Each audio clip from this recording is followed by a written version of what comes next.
Hey guys, if you're looking for content that's uncensored by big tech, make sure you hit that link in today's video description and become a Survival Dispatch insider and have access to some really great exclusive content.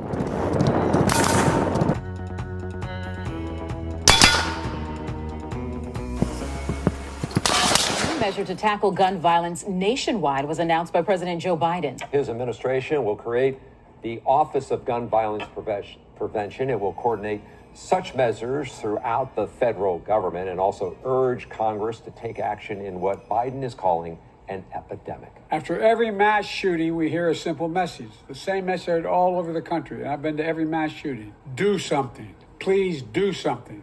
Do something. Do something. Well, my administration has been working relentlessly to do something. It's time again to ban assault weapons high-capacity magazines.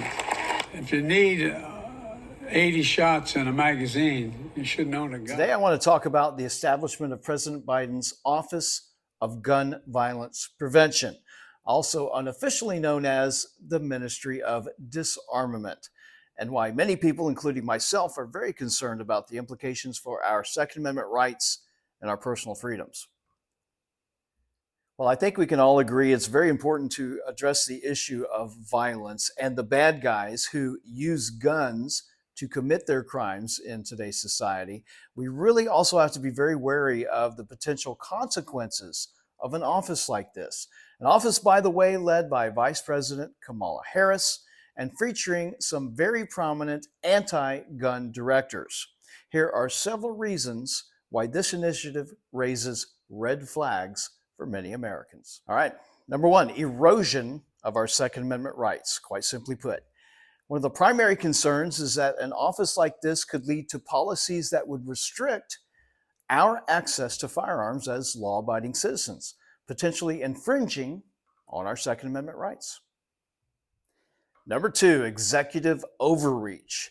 So the creation of this office through executive orders rather through legislative action raises some very serious concerns about the balance of power in our government. You know, decisions about gun policy should involve the input and the debate of our elected officials, all of them, not just the president. Number three, a lack of focus on root causes. You know, gun violence or violence of criminals using guns is a very complex issue. Multiple contributing factors. Critics argue that focusing solely on gun control measures can divert attention from addressing the underlying causes of violence, such as mental health issues and the simple lack of prosecution of criminals who use guns, often resulting in little or no consequences at all for those crimes. Number four is criminal empowerment. Some people argue that strict gun control measures can inadvertently empower criminals who will continue to acquire firearms illegally, while law-abiding citizens face even more hurdles in obtaining them. And number five, unintended consequences.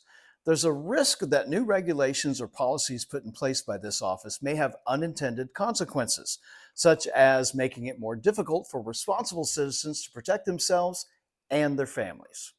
While addressing crimes involving the illegal use of guns is undoubtedly important, the establishment of President Biden's Office of Gun Violence Prevention raises a lot of concerns about the potential infringement on our Second Amendment rights, executive overreach, and the unintended consequences that it may have.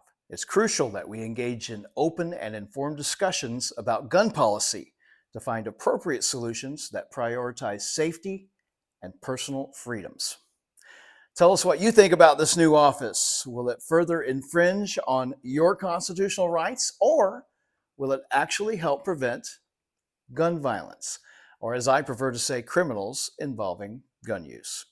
Thanks for watching today, guys. Let's fire up those comments.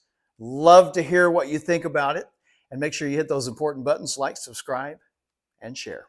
We'll see you next time.